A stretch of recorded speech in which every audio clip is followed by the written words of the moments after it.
ये Priyanka Vadra, in B team Asaduddin Owaisi, Priyanka Vadra, एक बात सुन लो आप, इसका यह मतलब नहीं है कि आप जो आए मुंह को आए बोलते जाएंगे। बहुत जबान, मेरी भी जबान बहुत लंबी है। पूरे मुल्क में बदनाम इसलिए हूं कि मेरी तकरीर के अल्फाज जो निकलते हैं सबको दिलों में लगते हैं, चुभते हैं। और एक मोहतरमा है, कहां से, महाराष्ट्र से, 15 सेकंड हमको दो, छोटे बड़े को गायब कर देते। अरे मोहतरमा, छोटे को बहुत समझा के रोक के रखा, छोड़ दूं क्या? जो कोई बोलेगा मजलिस के बारे में उसका जवाब मेरी जबान देगी अब इंशाअल्लाह ताला। और एक बार अगर छोटा निकल गया तो किसी बाप को नहीं सुनता उन्हें सिवाय मेरे। समझा समझा के मियां ठहरो, जरा ठहरो, 2 दिन है, छोड़ दूं? जाके बैठ जा तो मैं मुमताज खां बैठते, हम भी आम खाते हुए। 15 सेकंड में गायब करते कहते, बोलो कहां पे आना, 15 सेकंड आता हूं मैं, चलो मेरे बीवी बच्चों को लेके आता हूं, तुम मोदी से पूछो कहां पे आना। मैं मरने को तैयार हूं मजलिस के लिए, मैं इन गरीबों के लिए मरने को तैयार हूं। मैं मौत से नहीं डरता, दुनिया मेरे लिए है मगर कोई माने नहीं रखती। मेरी दुनिया सिर्फ मजलिस है, मेरी दुनिया सिर्फ मजलिस है और मजलिस रहेगी।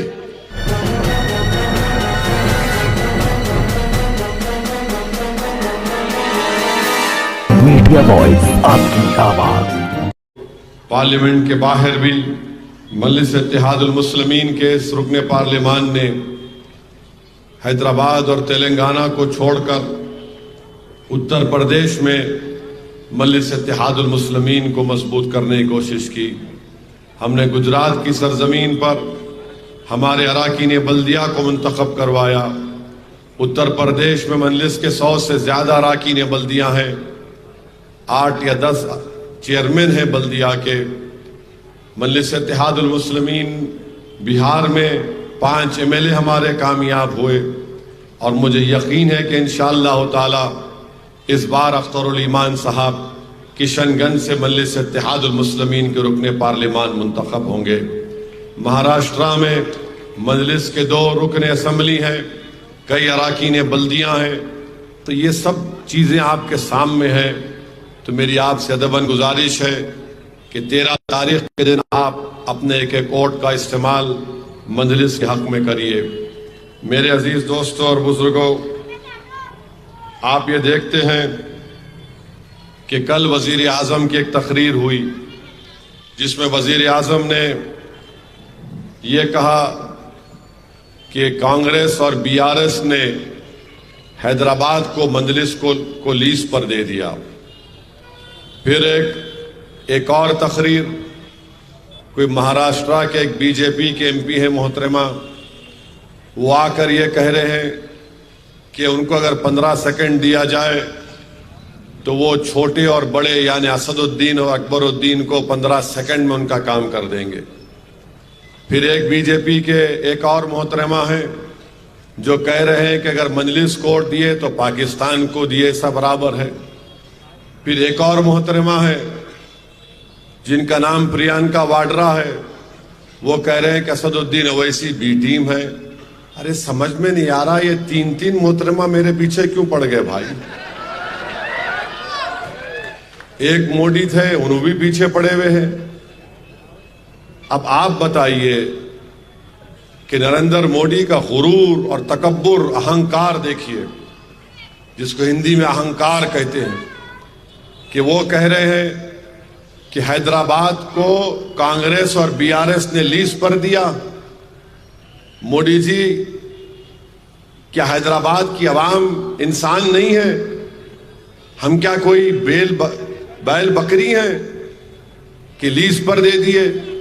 हम यहां एक बाइज्जत शहरी के तौर पर रहते हैं और 40 साल से हमने आपकी पार्टी को, आपकी पार्टी के बड़े बड़े लीडरों को अल्लाह ने अपने फजलो करम से नबी करीम सल्लल्लाहु अलैहि वसल्लम के सदक़े और तुफैल में यहां की अवाम ने आपकी पार्टी को हराया है, तो आप बोरे लीज पे दे दिए।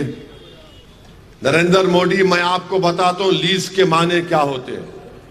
हिंदुस्तान में 21 लोग ऐसे हैं जिनके पास 70 करोड़ अवाम की जो दौलत है वो 21 लोगों के पास है। 70 करोड़ की अवाम की दौलत को मिला लिया जाए तो भारत के 21 लोगों के पास उतनी दौलत है।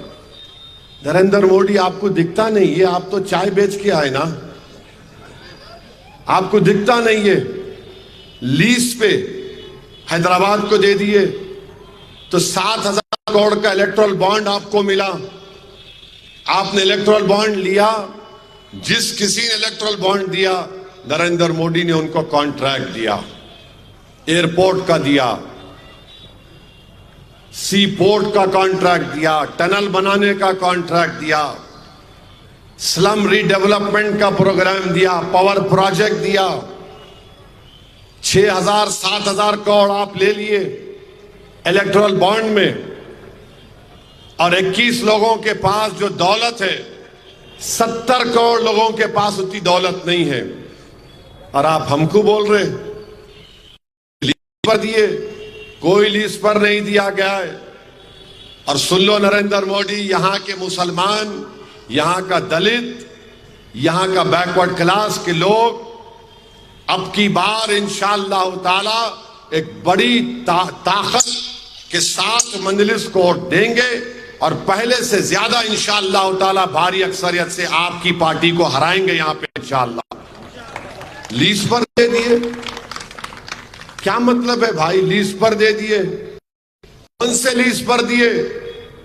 मेहनत और कुर्बानियों का नतीजा है हमारे ये कि मजलिस कामयाब होती आई है। हमारे अराकीन पुलिस की लाठियां खाए, जुल्म सहे, जेलों को चले गए, जानों को कुर्बान किया, तब जाकर 84 में सालार को कामयाबी मिली। 20 साल 22 साल मजलिस को इलेक्शन लड़ना पड़ा हैदराबाद की सीट को जीतने के लिए, और जब एक बार जीते तो अल्हम्दुलिल्लाह जीत का सफर चलता रहा। मोदी बोल रहे लीज पर दिए। फिक्र मत करो नरेंद्र मोदी, 13 तारीख के दिन आपके इस लीज की तकरीर का जवाब पतंग के बटन पर हैदराबाद की आवाम दबा कर देगी इंशाअल्लाह ताला। अब दूसरी बात, ये प्रियंका वाड्रा, इन्हों बी टीम असदुद्दीन ओवैसी, प्रियंका वाड्रा, एक बात सुन लो, आपको समझ में नहीं आ रहा तो समझा रहा हूं। महाराष्ट्र में आप शिवसेना से अलायंस करें, उन्होंने दूध के दूल्हे हुए हैं। वो शिवसेना जिसके बारे में श्री कृष्णा कमीशन में बाल ठाकरे के बारे में लिखा था कि जनरल की तरह रोल अदा किया था, आप भूल गए? वो शिवसेना के साथ बैठे हुए हैं।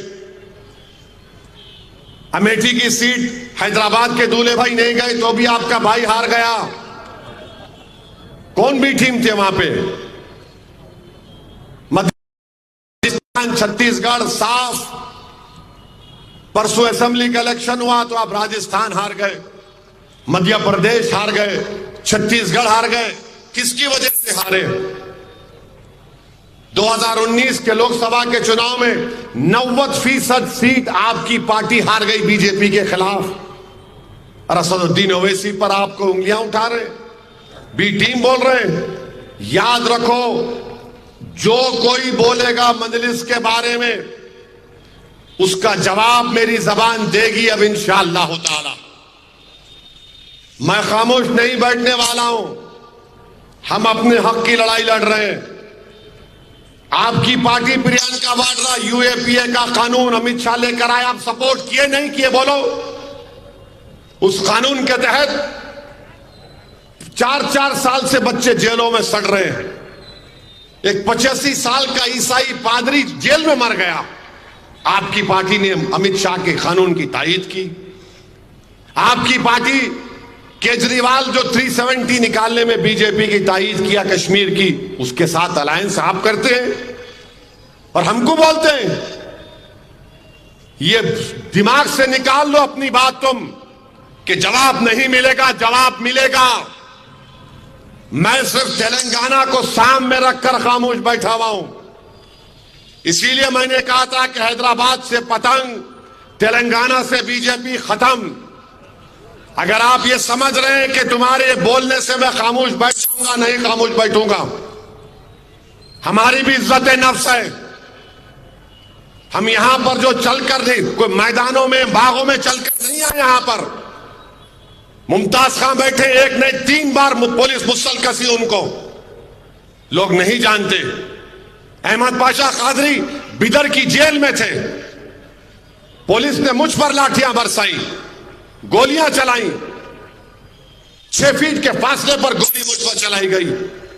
आप ये समझ रहे कि हम लोग एंटाइटलमेंट की पॉलिटिक्स करते? नहीं करते। हम मेहनत करते, जुस्तजू करते, इल्जामात का सामना करते, मैदान में रहते, अवाम के दरमियान में हजारों की भीड़ में चलते। हम खाली डाइस पे आके हाथ हिला के नहीं जाने वाले हम लोग।